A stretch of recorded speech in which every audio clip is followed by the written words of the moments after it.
Alofa lava, and welcome to the Global Pasifika Success Podcast. I'm Andrew Tuivai, your host. Every week I'll be chatting with successful Pacific people from across the globe, unpacking their stories and, more importantly, picking out insights, lessons and golden nuggets you can use to live your best life too.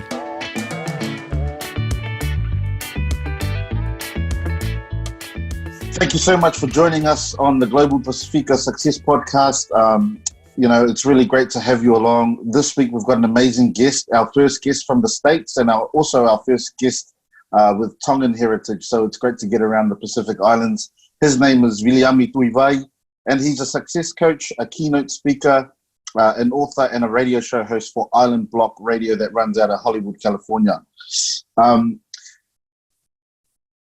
Viliami is a dude that I've been watching from afar, and I know that sounds a little bit creepy, but on social media, I'm able every day to draw some inspiration from him. He's a really upbeat, positive, faith-filled guy, and I knew that I really wanted to reach out to him, especially him being located in the States as well. Viliami, it's so great to have you on the show. Andrew, my pleasure. Thanks for having me. I appreciate it. How's it going over there with the COVID-19 lockdown? Oh, everyone is on lockdown. As you well know, there is a segment of every society that will complain, whine, and blame. But for my family and I, and for those people that are champions in my network, we're just grateful. And we're dealing with it as everyone else is in the world, just one day at a time. So, being a keynote speaker and requiring face-to-face workshops and things like that, how has it impacted your line of work? Yeah, the month of April, I've lost over 10 grand alone. Wow. Just in keynotes. I was already scheduled for 3 keynotes, and then also was in discussions to finalize on 2 other opportunities. 45% of my one-on-one clients, their companies were paying me to coach them. So all of us are feeling the impact. But I do know this: I am grateful for God's grace in my life, and that I and the majority of the people in my family are safe. I have one cousin, Kalolaine Tapelava, who lives in Philadelphia, Pennsylvania, on the East Coast here in the States. She's the only one in our entire family that has gotten this disease. So, all things being said, I think we're good. Wow, sorry to hear about your cousin. I hope she heals quickly. Yeah, she's a nurse, so she's on a front line, essential worker here dealing with this, and she's in good spirits, and she's on the recovery side. So we are really happy and grateful for that. That's great. I usually start with the backstory, but I just want to get into it because you've lost 10K in revenue. You've built a brand around personal branding, which is kind of rare and unique for Polynesians and Pacific people. Can you just tell us about your work currently that you're doing?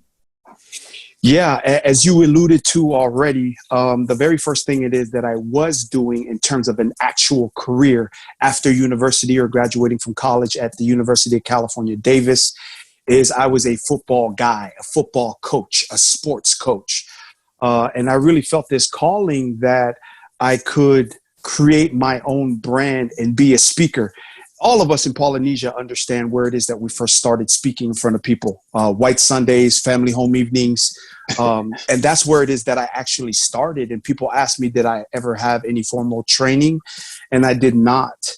And so from that into doing what it is that I am now, I just so happened to speak at a free corporate event for a health systems event in Boise, Idaho, during the time and the tenure of me coaching full-time at Boise State University. I pinch hit for our head coach who could not speak at this event, and I've been getting paid ever since. Andrew, it was not a plan. It was just grace, right? Where time, place, and circumstance hit.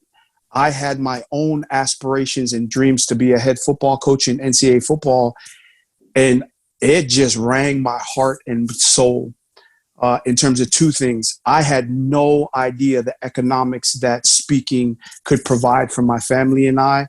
And then, really, I worked 3 hours a day from home on conference calls with one-on-one appointments. And then I speak from anywhere between $50 to $275 a minute to speak a language that I did not know when I first came here to America. So it's not like I don't want to come across like I know what I'm doing. When I was young, I've always wanted to be a keynote speaker. This is all just by grace, where an opportunity presented itself that I wasn't even trying to capitalize on, that I just went and put really my best foot forward, garnered me some value from the marketplace and people in the audience to go. Right when I stepped off stage from that first keynote, I spoke about character, integrity, and work ethic. 3 things that I felt that the championship teams that I've been a part of, they were offering me thousands to speak for 15 minutes. And so this was in 2007. And I was just going, what, just to speak? Because it just, for a lot of us, we conversate, garage talk. We just chat, kava conversation. We just are great with that. But now be able to monetize that, I just really had no idea. So I don't want to come across as this was always my dream. It was something that happened. And then I saw that as a trajectory because of the free time that it afforded me and my family, where I was all about faith and family. But really everything I worshiped at the time was football, winning games and winning championships. So really that's how it started, to becoming a keynote speaker. Then from keynote speaking, blessed to be able to be asked by the companies that hired me for a one-time event to coach their national brands in 8 markets throughout the United States on a bi-quarterly basis. So I would visit with their restaurants. So I coach and am the success coach for Corner Bakery, Denny's, Jack in the Box, and Popeye's Chicken nationally. So right now, those were my events that I wasn't able to do this month, where I was going to travel to Texas, Idaho. I take care of the Oklahoma stores, New York, Buffalo, New York, to New York City, New York, Colorado. So it translated into that. And then I did an event, and one gentleman asked me, hey, I'm looking for a life coach. And I was just telling him, I appreciate that. Maybe in a couple of years. Right now I'm focusing on speaking. I want to be the best speaker in the world. And he just wrote down on a napkin a number. And this is how this deal happened. I didn't plan it. He goes, would you be my life coach for this? I looked at the napkin and I said, you just hired yourself a life coach. So all of these things, it's been such a miracle, grace. And at the same time, in anything it is, there's no easy. I've had to learn the hard way. I've had to go into industries and figure out not to say things like micromanage. In national agencies, state departments, or county or city jobs, they don't like that word.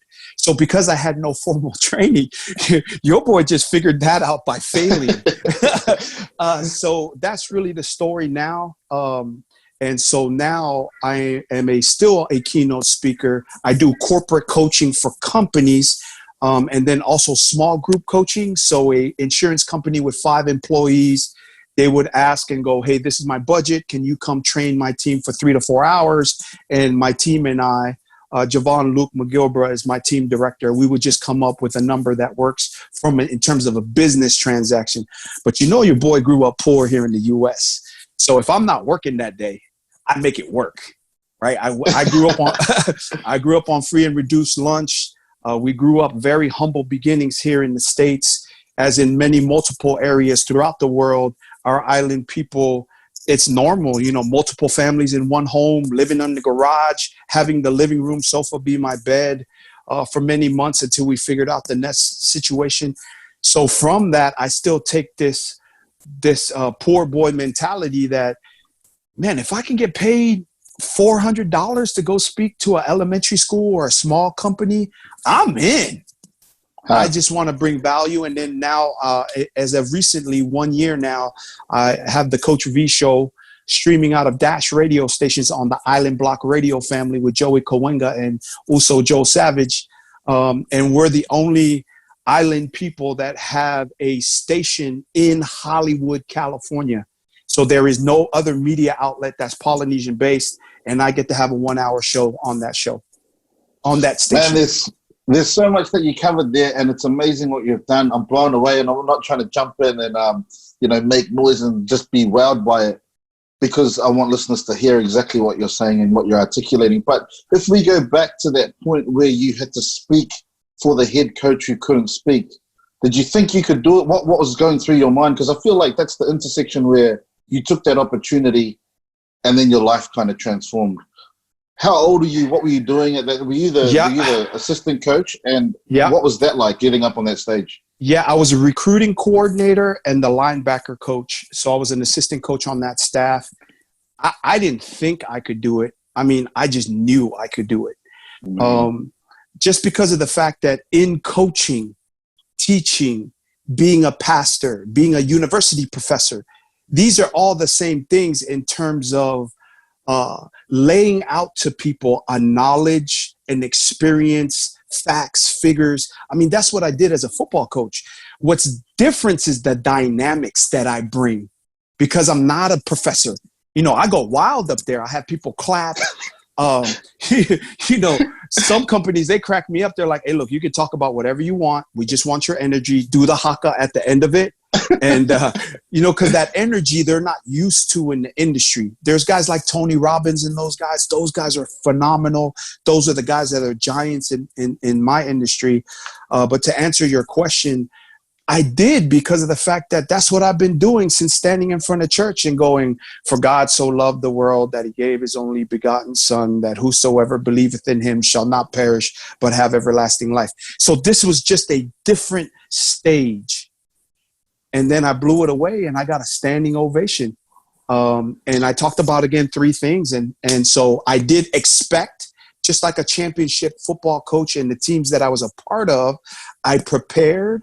I had the vision. I expected to succeed, but I also put in the work and the preparation to be successful. So let's talk about that. Then you expected it. You had the mindset for success. You knew and you had visualized it. But the things you drew on were the things from your childhood and your culture, like the White Sunday, like the stuff in church and standing up and singing as a family. What do you say to Pacific Islanders who get to that junction and then they we've seen it, People get to that junction and they say, especially down here in Australia and New Zealand, I think that we're less brazen and less confident and we're a bit scared to jump over to the line of arrogance. So what do you got to say to people who are scared to kind of walk on eggshells on that line of confidence and pride versus arrogance? Oh, yeah, that's a really good question. And I remember our discussion on that when we first just started chatting up.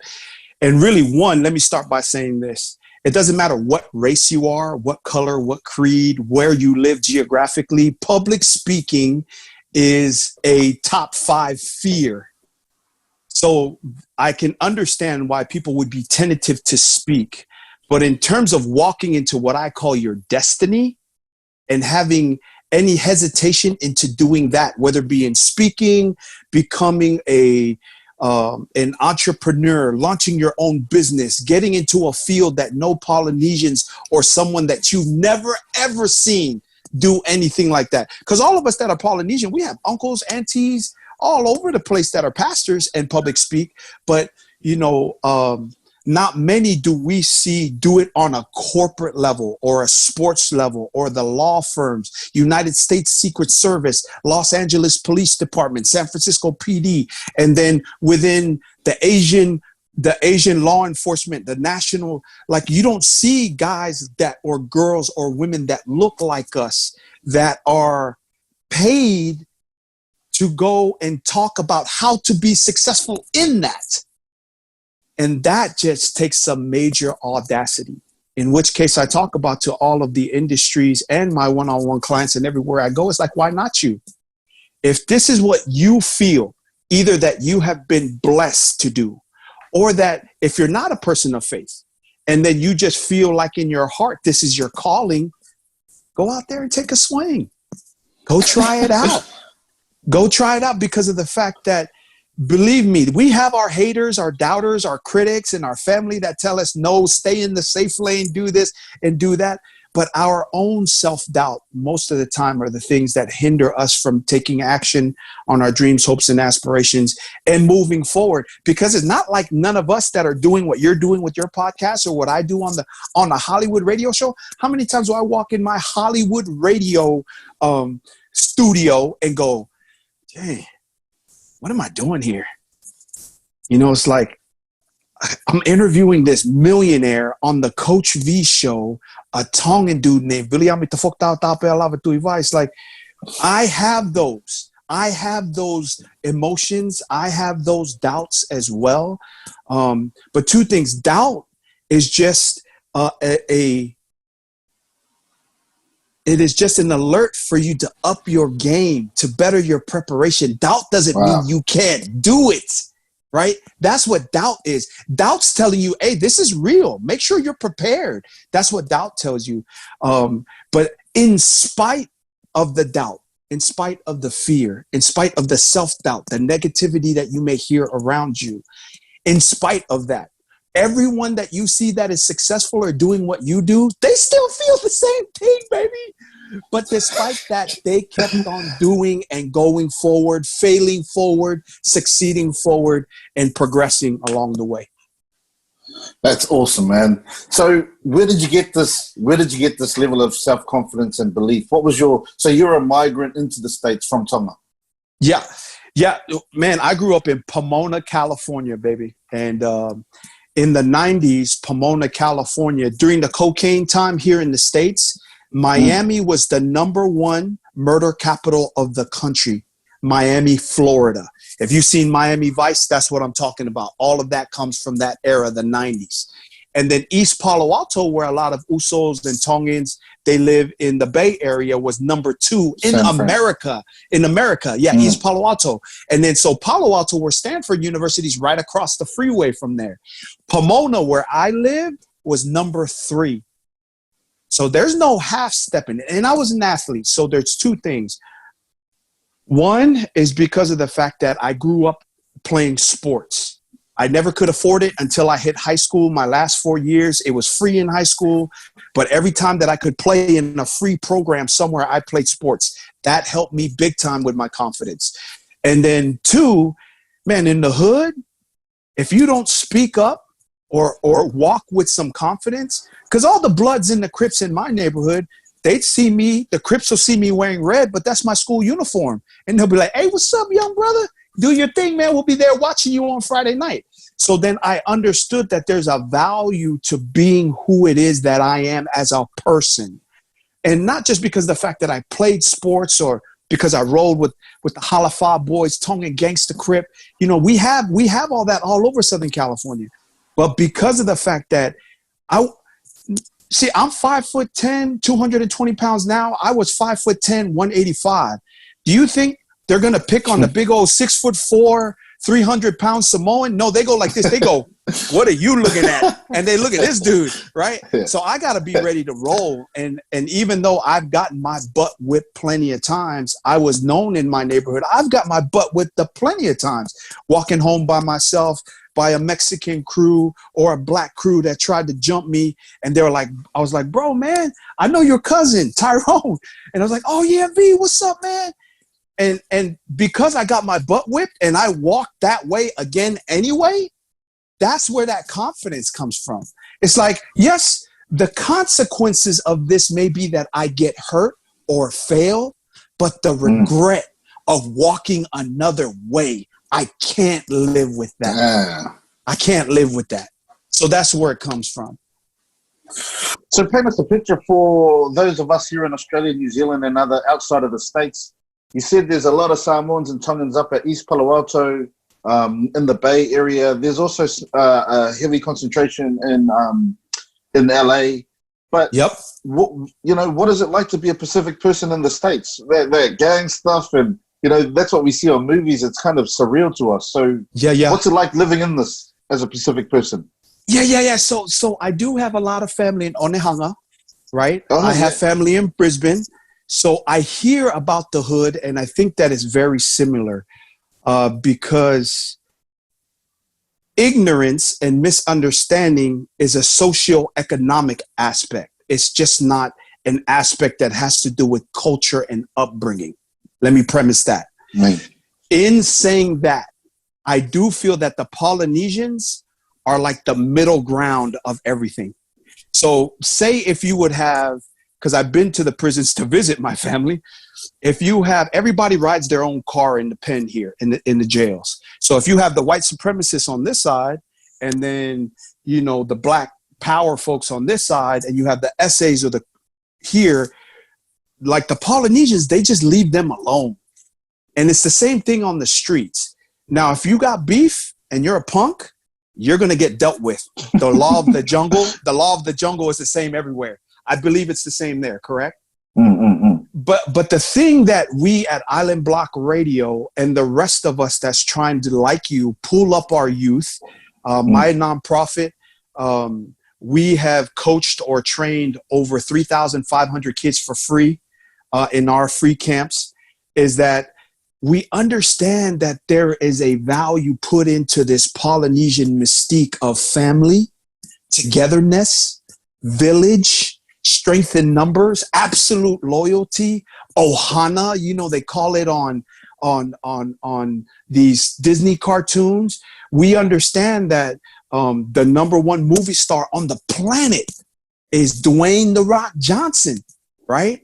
And during one of our Island Block radio shows is one of the writers for his new sitcom. That's like, there's that sitcom Fresh Off the Boat. Have you heard of that? Is that down in Australia? So he put in for a bid for his sitcom, and it got funded like that. So there is a value and an understanding, and also a reverence, because Polynesian brothers will usually whip your butt, and all of the Polynesian sisters, right? There's a reverence there. Right. But then there's also this respect for family and understanding how because when we accept the Meaulis or the Uliulis or the African Americans, I mean, they know they're like us. They are us here in the States. They know that either we're all good or we're all bad. Right. So there's a certain level of respect there and reverence. And I think Polynesians do just respect other folks, right? They do their deal. So here in the States, I get a lot of respect. In the 90s, Viliami Tuivai, people would struggle with that. But now you turn on a TV and there's like Samoan, Tongan, Hawaiian, Micronesian, Guamanian. There are players all over sports, all over movies, right? They're everywhere now. Right. So it's not something where they're just like, when I got here in the 80s, they're like, Tonga, where's that? Is that in the middle of Africa? No, that's Togo, bro. That's not. But, Americans are not good at geography, period. U.S. geography, let alone world geography. Right.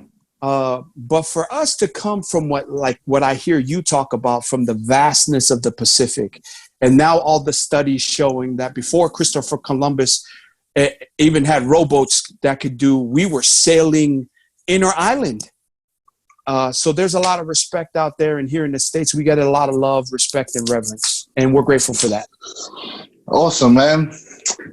You talked about, people getting up there. Like, it wasn't normal for a Viliami Tuivai to be on mainstream media or, at the front of stages, on top of stages with heaps of people following you.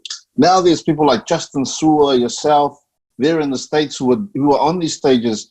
What was it like for you building a personal brand, knowing that wasn't really the norm back in 2007? Because in 2020, the likes of Gary Vee and those big influencers are saying, man, document, create content, create a personal brand. Without a personal brand, you're not really going to get that far in the digital age. You've been doing it since 2007, so you're a trailblazer in that regard. What was it like building a personal brand in the context like 2007?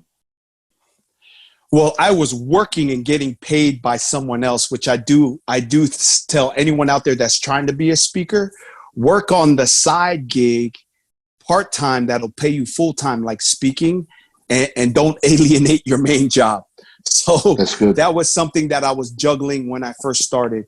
But just in terms of building a personal platform, there are basic fundamentals to every industry. And in our industry, to survive and to thrive, being able to do video. Just being a speaker doesn't cut it. You need to be a speaker. I mean, we connected because I posted stuff. Andrew, I've never seen you like one of my posts on LinkedIn, right? But we're connecting. Because you don't know who's watching. And now that's flipped to you don't know who's watching. And now you must expect that everyone is watching. So it's different now, right? Everyone is watching. And now if you're good, they'll watch longer. Really now the number one commodity in our society is the eyeballs and attention. Attention, yeah. Right? So now if you can bring some value, you will carve out a spot in the marketplace in whatever industry that you're doing. And whether it is you have a bakery or you have your own business company, you're doing a shop car, doing services, or you're online doing some type of services there. If you bring the value, you will carve out your niche. But in terms of what you're asking, I mean, it's not if I should be doing this online content, posting stuff on LinkedIn, Instagram, Facebook, my personal Facebook, YouTube. It's a must because that's really the social proof that gets you these big gigs. Like Gary Vee gives all his stuff away. And then the dude makes $1 million a day every time he speaks. Right. And then Brendan Burchard, he does it where in terms of, he doesn't speak in terms of principles, but he does courses, online coaches, where the speaking for him is where he gets paid to actually promote. That's something. Let me say that again. That when you're actually speaking, not for the money, but so that you can promote your brand and introduce your brand so that people will consider everything else that you're doing. Online courses, seminars, masterminds. So that's where this space is going. And I'm way behind it, but I'm going to do everything it is that I can to make sure I cover the basic fundamentals and move forward as the great giants in my industry are doing. So you mentioned you got a team, and I've seen that, you know, it seems like you've got a media team to document and stuff like that. How big is your team and what does that entail? I have an office person and 3 videographers and photographers, because in this business, you've heard the term, if a tree falls in the forest and doesn't make a sound, did you hear it or did it even happen? So if I spoke, and if you saw what I posted on LinkedIn today, I was in front of like 800 people speaking at a massive conference, right? But if I don't post that stuff, no one will ever see it. And this is a different day and age from the 80s and 90s now, because in the 80s and 90s, Tony Robbins had to do infomercials. Remember when Tony was doing infomercials back then? So that was his internet. Because the law of business is that you have to go from an unknown commodity, or what's called in Scientology, a non-existent, to a known commodity, to a trusted commodity, to a fan. And then what you have is a repeat customer or a loyal customer. That's the way it goes. Right. So in what we do is you have to get on these radio shows. For me to sit around speaking in Southern California and get a call going, hey, would you like to have a radio show on Island Block Radio? I'm like, hey, Q, what's up, man? What kind of show you want me to have? It don't matter to us. What do you want me to talk about? It don't matter to us. How long do you want it to be? They didn't care. They were just going, we just want you. We're sitting here in Hawaii, watching a 2-minute video of you going, how come this guy doesn't have a show? If I didn't post that stuff, right, you wouldn't have found me. The boys from Island Block Radio wouldn't found me. Now I have a worldwide broadcast of 90 to 110,000 people listen to me on a Mono Motivation Monday worldwide, right? But it's funny because you still don't see it. Right? You still don't see it. Like I still film from here in my home or film in studio. But then when they tell you the numbers and then you're going, 90,000 people? So then what that means is only a matter of time. Just like where Tony was with his infomercials, this is what I need to do to make myself go from a virtual non-existent. Many of the people in your audience are going to be like, who's this Tongan brown coconut pineapple that speak this Yankee talk from America? Who is this dude? Right? And then, so now there's another opportunity for me to open up so more people get to know who I am. And then you bring value to that, like your show, brings major life value, not just business value, not just to make money. And I get that money is needed because nothing is more suffocating than having no money, right? But then you actually combine all that stuff. What if we talked about business, life, marriage, how to raise kids, how to bring up our community together? Because if we didn't think we were not interconnected before COVID-19, better understand if there's an animal in Wuhan, China that can influence the entire world with a disease, what about some success, real value stuff? Like you're doing, right? Real talk.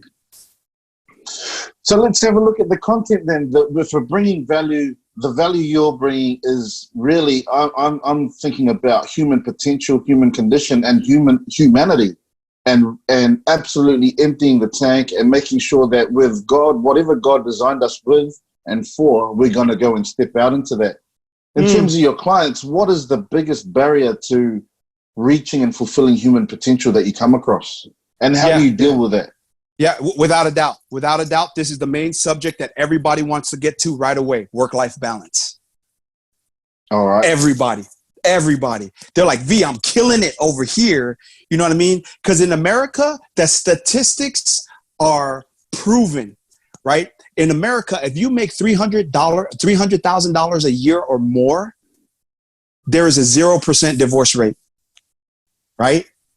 But when you talk about happy marriages and fulfillment, so if you're knocking it out on this side, but then you feel like you have no balance where you get to see your kids and see your wife, or they're very good at what they do and they don't have the strategy to make the kind of money that they want or have the career in terms of the opportunity to advance and promote. So those are the three things. It's either B, man, I got all this money, but I just hate life, right? Wow. And then number two is like, hey, V, I'm very good at what I do, but I don't make no money doing it, right? And then number three is, hey, how can I take this that's real good and how can I make it better, right? And for those, the third one, how to make it better is usually strategy. To make more money is usually like design, to make sure that you really design what the marketplace and what the people want. Too many of my clients, when they meet me, their product and their service is according to what they like and love. Yeah, that's why you started the business. But if ain't nobody buying your stuff, you ain't gonna make no money, right? Yeah. So then what they needed to do is figure out really according to what they love to do, and they could start a business and do that, is how they can make more money doing what they love to do, offering services and products that people will actually buy, right? Yeah, it's like that thing where people don't, if you're selling Band-Aids or plasters, they won't need it unless they know that they've got a cut. Yep. Yep. That's part of it. So you have to put yourself in the market shoes. I think a lot of Pacific people probably have experience, insights, and IP that they can productize to take to market, especially those around 30 to 40. And that might be the barrier for them to go out and live their own entrepreneurial journey. Is that what you're seeing? Have I experienced that exactly from Polynesians? I think there's a lot of motivation. I think there's a lot of motivation for people who think they're designed for more. They want to jump out of their jobs and do entrepreneurial stuff. But the process to swing from employed to employee or employer is a process that is pretty foreign. But it sounds like you're dealing with that with your own customers in terms of your clients saying, I got this passion, but I'm not making money. Yeah. So what you're talking about is going from the owner mindset, going from the employee mindset to the owner mindset. Yeah. How do you get over that? Yeah, because the owner mindset is I'm accountable and I'm responsible and I'm the one to blame if things go wrong. There is no fallback. That's why the majority of people, which I don't blame them, they won't leave a 9 to 5 or what we call here in the States, their regular job. They dabble. they dabble with their side gig, their DJ, or, you know, they don't want to make that jump, but they don't realize, very similar to, I mean, Jeff Bezos doesn't come from the retail industry. He jumped into an industry that he didn't even know. The guy from Netflix that came over and took the mail by DVD service, he's not an insider. So he was able to transform his thinking and their companies by thinking a different way. So it is a very intimidating deal to leave a lucrative contract job like I was in football, where here in the States, we get paid cheddar and undeservedly so, but that's just what the market pays, right? Yeah. And then to leave that, and then, you know, I'm knocking it out my first year, and then for the next 8 months, I ain't making jack. So it's going through that and understanding the consistency, the discipline, the ongoing design of your calendar to come up with an end result, come up with how to start it, and then connect with the right people to help you move your vision forward, right? And that's why I have a team. Can I write my own invoices and email my clients of when to schedule for their appointments and one-on-one time with Coach V, to send contracts to all the people that, yeah, I can do all that.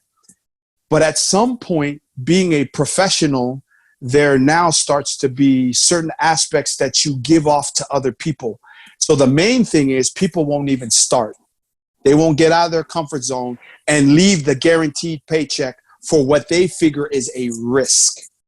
And Mario Andretti, the famous driver, he comes down there to the Gold Coast and he drives around right there. They have that racing deal down in the Gold Coast, right?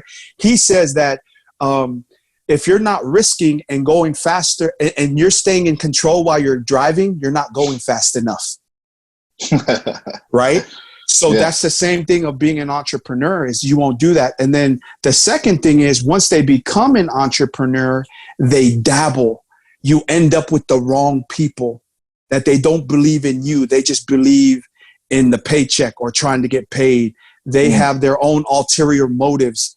But the team I got right now, we make money and we do gigs and we do all that. But they're really in this brand because they believe in me and the vision that I have to bring major value to people, to do two things: to work to be their best and live their best life.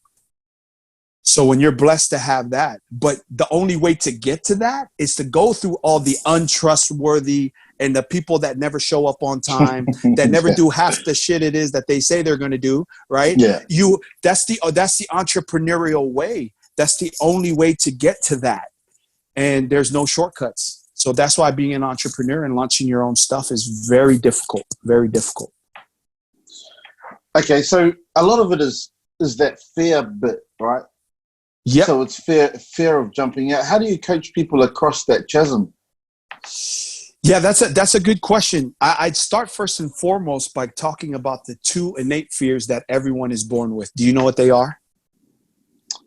No.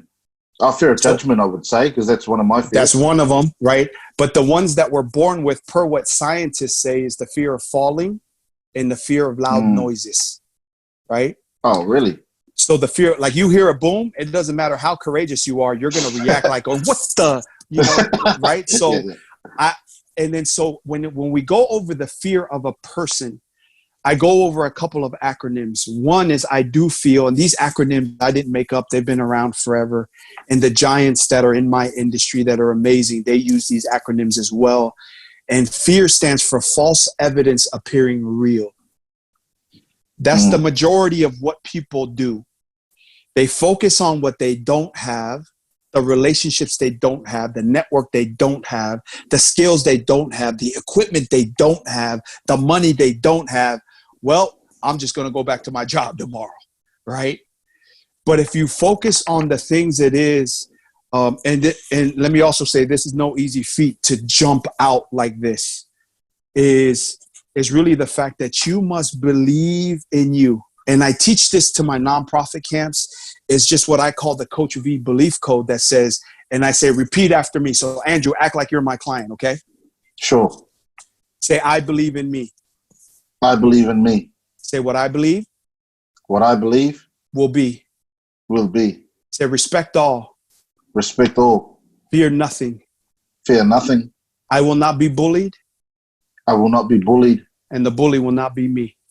And the bully will not be me. I believe in me. I believe in me. And what I believe will be. And what I believe will be. Most of the time, our fear comes from a conversation of self-doubt, of focusing on what if I fail, the things that my mom and dad will say. My brothers and sisters would have told me, they told me so. My cousin and my aunties were like, why did you leave that amazing job to do something no one in our family has ever done? Versus positive affirmations were like, well, if he's for us, who can be against us? Yeah. Right? As I walk through the valley of the shadow of death, I shall fear no evil, for thou art with me. Thy rod and thy staff, they comfort me. Thou preparest a table for me in the presence of my enemies. Thou anointest my head with oil, and my cup runneth over. Surely goodness and mercy shall follow me all the days of my life, and I will dwell in the house of the Lord forever. That's just not for church. That's for entrepreneurs. That's for living your dream, right? But what most people do is their self-conversation is just defeating, let alone the haters, right? My uncle was like, hey, coach, hey, uncle, hey, I heard you left Boise State. Where you going? I'm going to go be a life coach.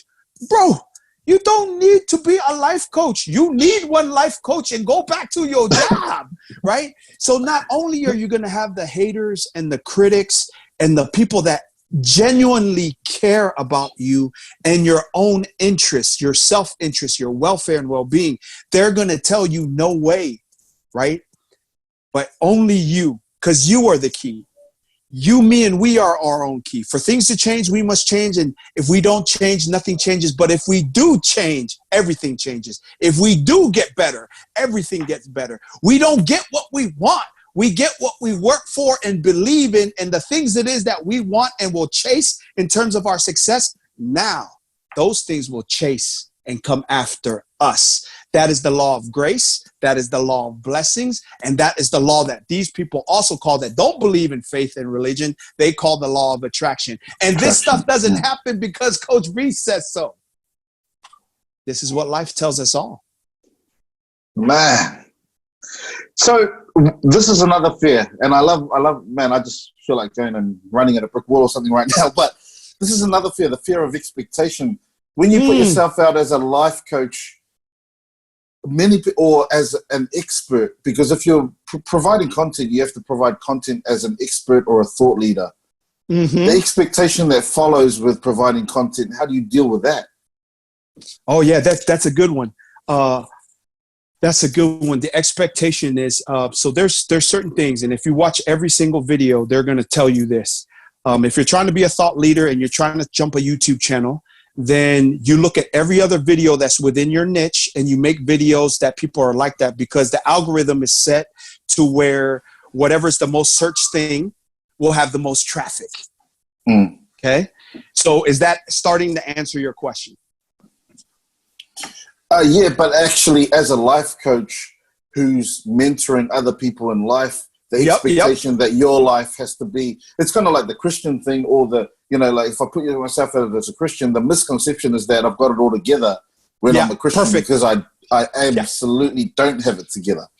That's right, brother. I mean, so one of the things that is the reason why people connect with me is because on the social media platforms, these are usually the numbers of why they connect with me, or the facts. They've heard me speak live. They've been around me in person. And they watch me on social media to see if the stuff it is that I talk about actually reflects in reality. But really, I am not the key for other people's success. I just talked about it and alluded to that. I tell every client, repeat this after me. I am the key. I am the key. When I change, everything changes. So really, as a success coach, it's coming down to the questions. So here's the number one question for most people it is that are lacking success. Why is it that you know what you should be doing, but you don't do it? How many people do that every day? How many people know that they should be not eating more fried chicken and take a walk around the block and get some cardio instead and stay away from the soda? So there are certain things that you just need someone else. Not everybody, but they need somebody to go call you on your bullshit and hold you accountable.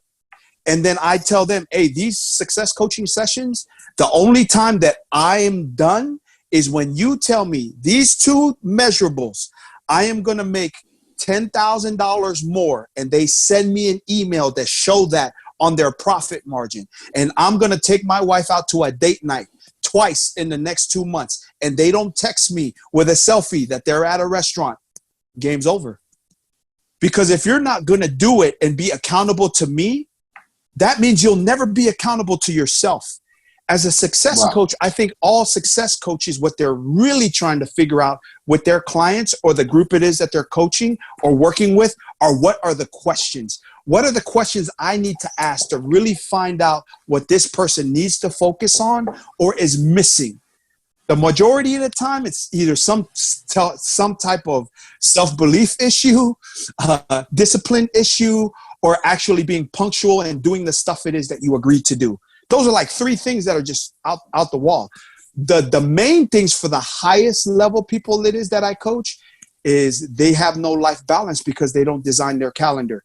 They allow the job and the career to outline their calendar, and they fail to put in their holidays, what they're doing at Christmas, what they're doing at Easter, what they're doing for Valentine's. They even fail to book a reservation to have Valentine's with their spouse because their job goes, when is the kids' birthdays? When is the anniversary? When is the spouse's birthday? When you put that in first, that's when you start to get this perception of work-life balance. But they fail to design their life. Then second, they'll design and put it on the damn calendar, but they won't do it. Right? So those are some examples of what I face with some amazing people that are just needing a little something. Now, Andrew, I must tell you that when I first started doing this, I thought I could coach anybody. I could motivate and inspire anybody. But then I figured out really quickly, I don't want to deal with everybody because I don't want to deal with rookies. I want to deal with championship folks that are already in their industry and working at a very high level. And then all I do as a championship coach is just help them take that extra 10%, find that extra 10% of time with the kids, with the wife. And then so that they are not with me so that I give them the motivation, but they become self-motivated, self-inspired, and self-belief in themselves. That's the mission. And at some point, people are like, hey, so what time is our session next month? I was like, oh, you don't have a session anymore. You're done. Really? Oh, yeah, they'll pay me money. They still want to pay and be my client. And I was like, bro, it's time for you to fly. You know, with this coaching, I can help somebody else. You need to go, well, coach, can I just hook up with you, every other quarter then for like once every 3 months? I'm like, sure, we can do that. But you need to stop studying. You need to stop talking, watching Gary V, Coach V, Tony Robbins videos, and you need to go out there and start acting, right?